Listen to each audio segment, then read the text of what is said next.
저는 오늘 말씀의 제목을 관심, 이제 부제를 굳이 달아보는데 무엇에 관심을 둘 것인가라고 이렇게 부제를 달아봅니다. 한번 옆 사람과 인사할까요? 무엇에 당신은 관심이 있습니까? 여러분 혹시 최근에 유행하는 단어 중에 관종이라는 단어를 이렇게 써요. 사전적으로 나오는 그런 단어는 아닌데 관종 혹시 들어보신 적이 있고 그 뜻을 알고 계십니까? 저도 몰라가지고 이렇게 물어봤어요. 야, 이게 관종이라는 말을 많이 쓰는데 뭐냐 했더니 관심 받기를 좋아하는 종자라고 말해요. 남에게 관심 받기 좋아하는 종자. 그러면서 이렇게 또 늘 남의 관심을 받고 싶어하는 그런 사람을 두고 관종이라고 표현한답니다. 사람들이 관심을 끌 수 있는 가장 좋은 방법은 남에게 내가 먼저 관심을 갖는 거라는 거예요. 제일 나쁜 게 뭡니까? 사랑의 반대가 사랑하지 않는 게 아니라 뭐라고요? 무관심이라고 그랬잖아요. 그죠? 우리 서울풍산교회 성도들은 남들에게 관심을 갖고 함께 돌볼 수 있는 그런 은혜가 우리 가운데 있기 원합니다. 그러다 보니까 누가 이렇게 얘기하더라고요. 상대방이 나를 2초간 눈을 바라보고 있다면 그 사람은 나에게 관심을 가지고 있는 거다 이렇게 얘기해요. 여러분 한번 생각해 보세요. 일주일을 돌아보면서 내가 남의 눈을 2초간 이상 쳐다보면서 얘기해 본 적 있습니까? 그 사람은요 정말 복 있는 사람이에요. 왜냐하면 남들이 나를 쳐다봐 주지도 않고 나 역시 남도 쳐다보지 않거든요. 그러다 보니까 어떻게 돼요? 이 세상이 싸늘한 거예요. 싸늘해요. 그리고는 어떻게 돼요? 세상은 나 혼자구나. 이런 낙심 속에 우리가 살아갈 때가 얼마나 많이 있는지 모릅니다. 여러분 무엇에 대해서 그 많은 관심을 가지고 있는지가 곧 그 사람의 생각이고 또 그것이 그 사람이 살아가는 방법이라고 말하기도 합니다. 그러다 보니까요 여러분은 무엇에 관심이 있습니까? 무엇에 여러분 집중하고 있습니까? 그것이 여러분이 가는 길이에요. 그 여러분의 삶이고요. 그리고 여러분의 삶의 열매가 여러분의 관심을 가지고 있는 그것으로 나타날 줄로 믿습니다. 오늘 우리가 읽은 시편 27편은 참 가슴 아픈 그런 시 중에 하나예요. 지금 이 시편을 쓴 기자 다윗은요. 사실 의식주 문제도 전혀 해결되지 않는 그리고 내일에 대한 기대는 요만큼도 가질 수 없는 그런 아주 극한 상황 속에 놓여 있거든요. 왜냐하면 그는 지금 광야에 머무는 중입니다. 그 어떤 것도 보호받을 수 없는 광야에 머물면서 도무지 내일을 기대할 수 없는 그런 상황 가운데 있는 거예요. 그러다 보니까 광야의 삶이 뭐냐? 그 삼중고를 적는 건데 뭐냐면 그것은 낮에는 찌는 듯한 더위와 저녁에는요 살을 에이는 듯한 추위가 있습니다. 거기다가 광야는요 사나운 들짐승들과 아울러서 정말 한 번 쏘이면 거의 죽어나가다시피 하는 극한 독을 가진 정갈에 대한 두려움, 다양한 것들이 그를 짓누르고 있습니다. 그런데 이것을 이겨내야 되니 얼마나 힘이 겹겠습니까? 특히 다윗이 그렇게 호화 생활을 하면서 그 좋은 궁궐에서 살다가 갑자기 광야로 내몰린 거예요. 인생 큰 파도를 만난 거예요. 그러다 보니까 궁궐에서 온갖 것을 다 누리던 그가 갑자기 광야로 튀어나와가지고 자신의 모습을 돌아보니 얼마나 힘에 겨운 그런 마음을 갖고 있겠습니까? 더더군다나요. 지금 자기가 가지고 있는 이 고통을요 누구와도 나눌 수 있는 사람조차도 없다는 거예요. 여러분 우리가 정말 절망적인 상황이 들 때가 언제입니까? 나는 지금 죽겠는데 누구한테 가서 말 한마디도 붙일 수 없는 그런 상황, 그런 거 여러분 경험해 보지 않았습니까? 그러다 보니까 뭐예요? 혼자 그냥 눈물만 흘리고 있는 거죠. 혼자. 사람들은 우리가 죽는다 그래도 아무런 관심도 갖지 않는 그런 모습들을 우리가 얼마나 많이 경험합니까? 근데 지금 누가 그러냐? 우리가 잘 아는 천하의 다윗 왕이 그런 상황에 놓여 있습니다. 여러분 혹시 만약에 여러분이 행복한 사람이라면 이런 사람이에요. 여보 나 힘들어. 야 나 힘들다. 집사님 나 힘들어요. 이렇게 말할 수 있다면 그 사람 행복하고요. 또 그런 말을 들어줄 수 있는 사람이 있다면 그 사람도 행복한 사람이에요. 할렐루야. 사랑하는 성도 여러분, 먼저는요, 여러분이 누가 나 힘들어 라고 말할 때에 그래 힘들구나 이렇게 들어줄 수 있는 은혜가 있길 원하고요. 또 때로는 힘들 때 여러분 누구를 찾겠습니까? 괜찮아요. 저를 찾아오시면 됩니다. 저는 여러분의 힘들다는 그 소리를 듣기 위해서 오늘을 사는 자고 그러기 위해서 하나님께 나를 택하셔서 세우셨기 때문에 그렇습니다. 얼마만큼 다윗이 힘들었으면 이런 고백을 하겠습니까? 2절에 보니까요. 악인들이 내 살을 먹으려고 내게로 왔으나 나의 대적들 나의 원수들이 그들의 실족하에 넘어졌도다 하면서 악인들이 내 살을 먹으려고까지 달려들었다는 거예요. 악인들이, 이 악한 자들이. 그래서 시인은요 점점 두려움과 공포가 더해가는데 여러분 생각해 보세요. 살집이 찢어질 것 같이 고통을 당하고 있는 그런 상황이에요. 짐승떼들이 막 으른거리면서 몰려든다고 생각해 보세요. 이거 정말 두렵지 않겠습니까? 더더군다나 군대가 동원해서 자신을 감싼 것처럼 완전히 사방으로 포위를 당한 것 같은 그런 절망적인 상황이 오늘 다윗의 상황이라는 것이죠. 뭐 사도 바울이 로마서에 얘기했던 사방으로 우겨싸임을 당한 그 쌓임 그 자체가 사실은 다윗의 이런 상황 속에서 유추해서 나온 그런 문장이 아닐까 이렇게 생각해 보기도 합니다. 여러분 얼마나 고통스러웠으면 그렇게 말하겠습니까? 지금 광야에서 굶주린 짐승떼들이 달려들어서 자신을 물어뜯는다고 생각해 보세요. 이건요 정말 두려운 거거든요. 그런데 어떻게 돼요? 점점 자신을 옥죄이고 오고 있는 거 이런 두려움과 공포가. 그럴 때 만약 여러분이라면 어떻게 하겠습니까? 여러분이라면 어떻게 할까요? 당연히 우리는 어떻게 돼요? 믿음의 사람이니까 목사님 그걸 말씀이라고 하세요. 당연히 하나님께 부르짖어야죠. 어떻게 늘 제가 자주 쓰는 표현 하나님 살려주세요. 하나님 살려주세요. 뭐 긴 말이 뭐 필요 있습니까? 하나님 살려주세요. 또 뭐라고요? 하나님 도와주세요. 하나님 도와주세요. 하나님 왜 죽게 된 나를 돌아보지 않습니까? 나를 제발 좀 돌아보아 주세요. 정말 절망적인 상황 속에서 우리에게 찾아오는 게 뭐냐면요. 하나님 내게 고개 돌렸다는 거 아니에요. 고개 돌렸다. 그럴 때 하나님 고개 돌리지 마시고 나를 좀 바라봐 주세요라는 그런 절망적인 상황 속에서 하는 고백이 오늘 저와 여러분의 고백이 아니겠습니까? 그리고 어떻게 돼요? 문제니까 하나님 이 문제 제발 좀 해결해 주세요. 내 주변의 원수를 좀 제거해 주세요. 이것이 오늘 우리들의 고백일 텐데 시인은 어떻게 고백하고 있습니까? 정반대라는 정반대. 우리라면 하나님 제발 좀 살려주세요 이게 가야 되는데 다윗은요 표현이 전혀 새롭고 달라지는 거예요. 뭐라고 표현했습니까? 우리 3절을 같이 한번 읽어볼까요? 3절 이렇게 말합니다. 자 3절 자 한번 제가 볼게요. 다 같이 시작. 군대가 나를 대적하여 진칠지라도 내 마음이 두렵지 아니하며 전쟁이 일어나 나를 치려할지라도 나는 여전히 태연하리로다. 그리고는 한마디 더 제가 보겠습니다. 4절에서는요. 내가 여호와께 바라는 한 가지 그것을 구하리니 곧 내가 내 평생 여호와의 집에 살면서 여호와의 아름다움을 바라보며 그의 성전을 세서 사모하는 것이라. 대적이 진을 치고 군대가 나를 짓누르기 위해서 다가오고 있는데 나는 두렵지 않습니다. 이런 고백을 한다는 거예요. 다윗은요. 너무나도 많은 전쟁을 치러봤기 때문에요. 전쟁에 대해서 빠삭합니다. 여러분 우리는 사실은 북한과 대치 상황에 있음에도 불구하고 전쟁에 대해서 아주 무감각하게 돼버렸어요. 그런데 미군들은요. 우리가 생각하는 전쟁에 대한 개념과 전혀 달라요. 왜 다르냐? 미군들은요. 실제적 전투에 투입이 되는 사람들이거든요. 아프가니스탄 같은데 파키스탄 같은 데 직접 가보잖아요. 그러니까 직접 내전에 참석하잖아요. 아프리카 이런 데 가서 직접 전쟁에 임하는 사람들이기 때문에 미군이기 때문에 전쟁에 임하는 자세가 다른데 우리는 거기에 대해서 잘 감동이 없어요. 우크라이나하고 러시아가 지금 일촉즉발 상황 속에 있는데 여러분 우리는 남의 나라 전쟁이니까 팔짱 끼고 뉴스나 듣죠. 그들은요. 죽음이란 공포가 그들을 짓누르고 있는 거예요. 제가 아는 지인 선교사들도 우크라이나에서 다 철수했더라고요.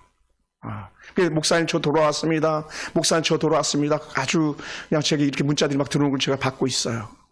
전쟁은요. 절대로 일어나서는 안 되는 겁니다. 그리고 전쟁에 패하면 어떤 처참한 결과가 오는지를 다윗은 너무나도 잘 알고 있는 거죠.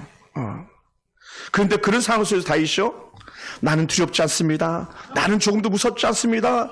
오히려 나는 뭐라고요? 태연합니다라고 이렇게 고백하자. 태연하다.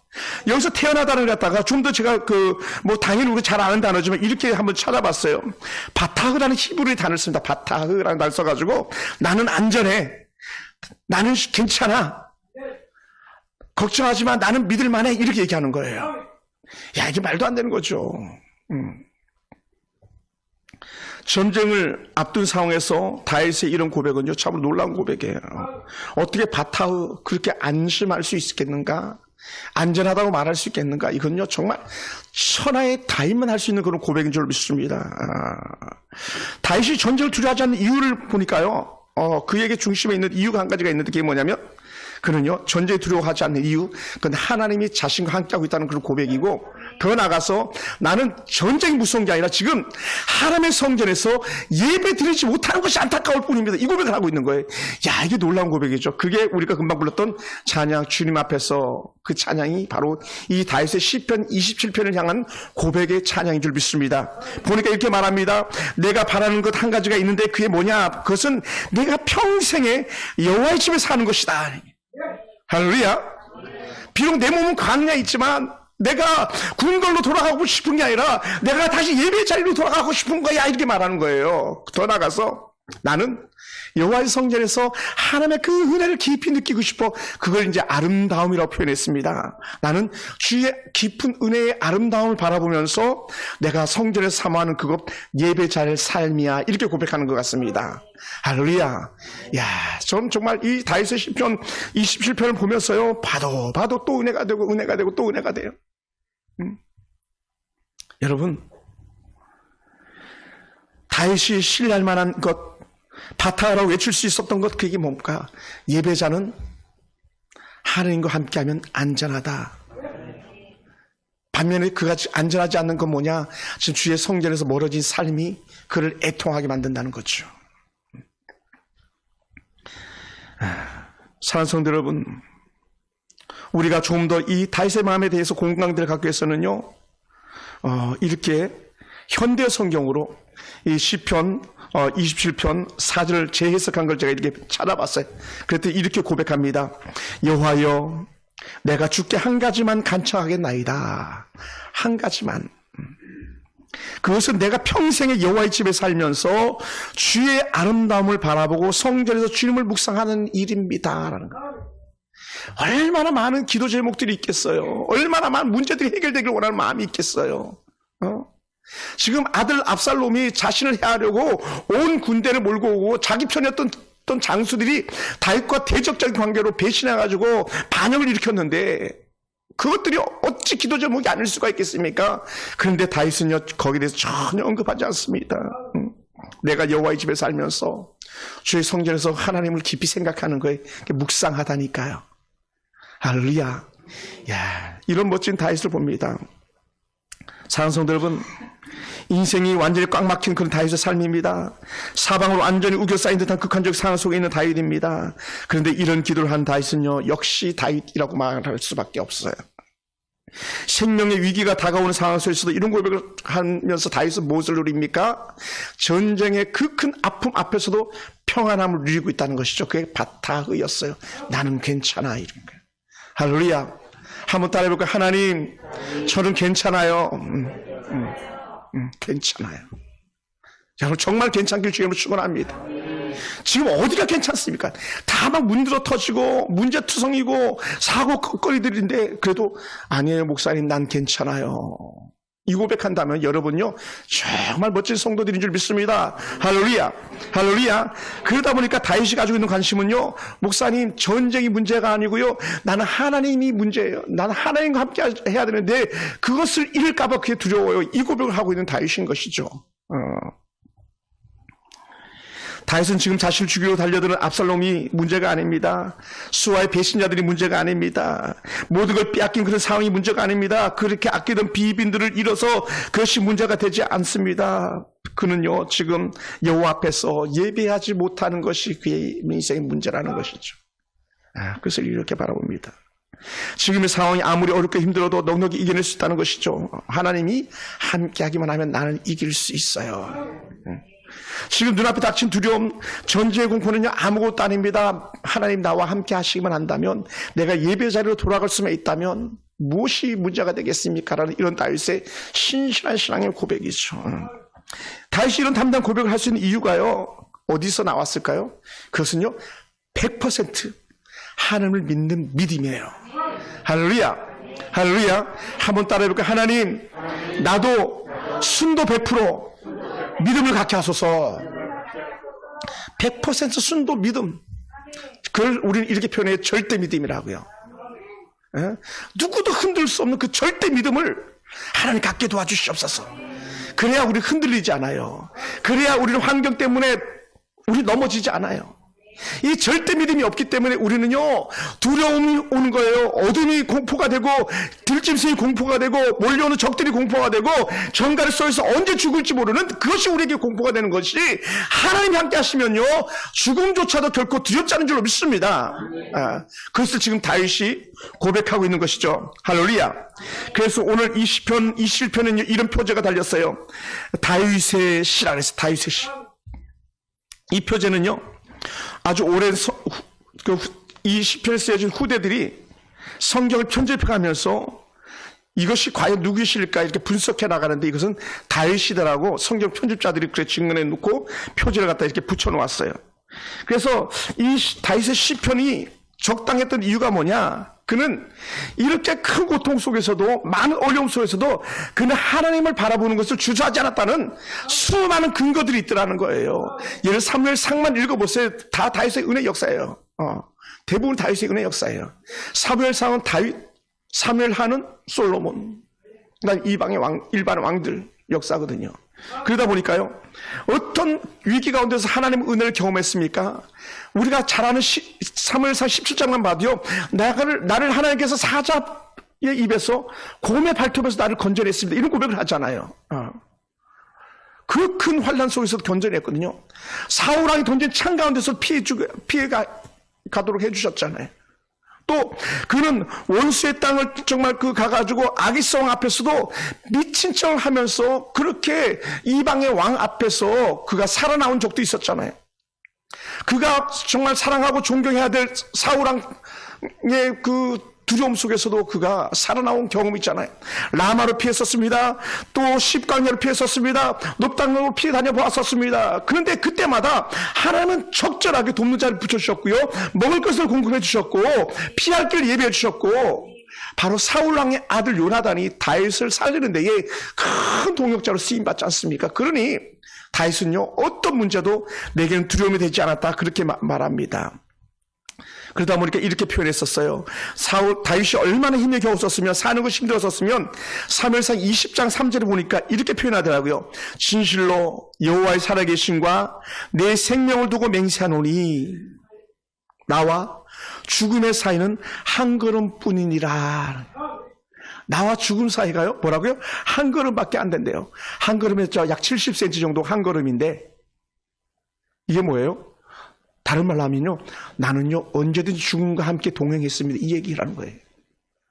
사자와 다툴 때도, 곰과 다툴 때도, 혼자 밤하늘에 별을 셀 때도 그는 언제든지 죽을 수 있는 상황 속에 놓여 있었다는 것이죠. 그런데도 불구하고 다윗은 뭐라고 말합니까? 나는 괜찮았었어요. 그런 상황 속에서도 하나님은 나를 돌보아 주셨어요, 이 고백을 하고 있는 거예요. 특히 사울왕이 죽기 전에, 길보아 전투 때문에 사울왕이 죽었습니다. 다윗이 이제 사울왕이 손만 뻗으면 잡힐 뻔한 그런 위기 상황에서, 그래 마온 황무지에서 손만 뻗으면 잡혀야 되는데 갑자기 뒤에서 사울왕을 찾는 소리가 들려지고, 사울왕에 들려진 소식이 뭐였습니까? 왕이요, 나라가 블레셋으로부터 점령을 당하고 있습니다. 급히 전장으로 나가야 됩니다. 손만 뻗으면 다윗 잡히는 건데, 하나님은 다윗을 살리기 위해서 이방 왕들을 사용하시는 그런 하나님, 전쟁을 일으켜서라도 오히려 다윗을 죽이는 게 아니라 살리시기 힘쓰시는 그런 하나님을 바라보는 거예요. 이게 얼마나 놀라운 은혜입니까? 사랑하는 성도 여러분, 그러다 보니까 그런 상황 속에서 다윗이 고백할 수 있는 게 뭐냐? 야, 하나님이 나를 또 살려주셨구나. 하나님이 나를 또 지키셨구나. 하나님 또 살려주셨으니 감사. 또 지켜주셨으니 감사, 그뿐인 것이죠. 할렐루야. 그러다 보니까 다윗은요, 계속적으로 하나님의 돌보심을, 또 하나님의 은혜와 그 큰 은혜의 은총의 깊이를 갖다가 경험하면서 살아갈 수 있었다는 것이죠. 사랑하는 성도 여러분, 그러다 보니까 이렇게 말합니다. 5절에 보니까 여호와께서 환난 날에 나를 그의 초막 속에 비밀히 지키시고 그의 장막 은밀한 곳에 나를 숨기시며 높은 바위 위에 두시리로다 하는 거예요. 때로는 초막이어도 장막이어도 바위 위여도 하나님께서는 뭐라고요? 그를 지키시기 위해서 때로는 초막도 예비하시고 장막도 예비하시고 반석 위에 세우셔서 지키시는 은혜가 있다는 거죠. 할렐루야. 우리가 잘 아는 찬송가, 큰 바위 위에서 나를 숨기시고, 이런 찬양도 있잖아요. 오 놀라운 구세주 예수님의 주 하면서 그 큰 바위 속에 숨겨서라도 나를 원수들에게 지키신 하나님의 은혜를 갖다가 다윗이 누리고 있는 것이죠. 할렐루야. 이런 놀라운 다윗의 은혜가 저와 여러분과 있기 원합니다. 아무리 큰 환난이 와도 하나님은 나를 초막 속에 숨겨주시는 하나님입니다. 아무리 큰 어려움이 와도요, 나를 주의 은혜의 장막 속에 은밀히 숨겨셔서 나를 지키신 하나님의 은혜를 우리가 경험하기 원합니다. 아무리 큰 아픔이 와도요, 하나님은 나를 가장 안전하고 든든한 반석 위에 세우시는 하나님의 은혜를 갖다 우리가 경험할 수 있기 원합니다. 그것이 다윗이 누렸던 하나님의 은혜였어요. 그러니 다윗은요, 이런 여호와의 장막에서 또 어떤 초막에서 반석에서 하나님의 지키심을 경험했기 때문에 전쟁도 두렵지 않게 되는 거죠. 이런 신앙의 고백이 결국은 찬양으로 흘러나왔어요. 예전에 많이 부르는 찬양 중에 이런 찬양이 있었어요. 하나님이시여 하나님이시여 주는 나의 하나님이시라. 유상열 곡으로 소위대일이 많이 불렀던 찬양인데, 나의 몸과 마음 주를 갈 마음 이제 내가 주께 고백하는 말, 여호와는 나의 힘이시오 여호와는 나의 공원이시니 내가 누구를 두려워하리요. 여호와만이 나의 생명의 피난처 되시니 내가 누구를 무서워하리요라는 거예요. 이런 신실한 찬양의 고백들이 결국은 다윗의 시편 27편을 통한 은혜의 고백들이었었죠. 사랑하는 성도 여러분, 오늘 우리도 생각하지 못한 그런 환난을 당하고 있는 사람들이 있지는 않습니까? 여러분, 사람은요, 배신당하기 십상이라는 거예요. 어제도 어느 성도가 그런 고백을 하시더라고요. 목사님, 내가요, 친구한테 배신을 당해가지고 다 잃었어요. 이런 분도 계시더라고요. 여러분, 친구한테 배신당하는 건 다윗에 비하면 아무것도 아닌 것 같아요. 물론 그것이 크지만 다윗은요, 믿었던 압살롬한테 배신을 당한 거거든요. 믿었던 장수들한테 배신을 당하는 거거든요.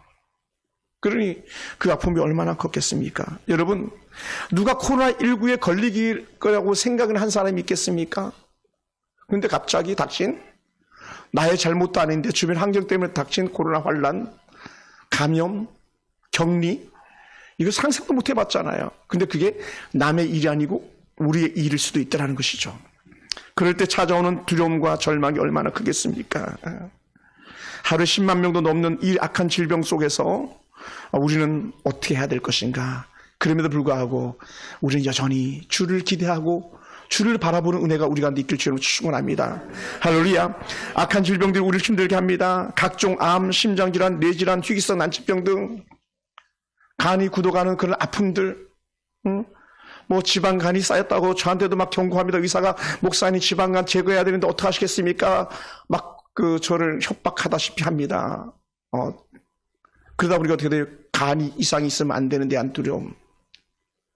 목사님 종양을 떼어냈는데 그건 종양이 아니라 선종입니다. 암이 유발될 수 있는 겁니다 하면서 겁주는 그런 진료도 이렇게 받게 될 때에 나는 예의일 줄 알았는데, 우리는 예의일 줄 알았는데, 우리 교회는 어느 누구도 코로나 안 걸릴 줄 알았는데, 우리 집은 괜찮겠지 했는데 불현시 다가오는 그 아픔들이 여러분 얼마나 힘에 겪여 했습니까?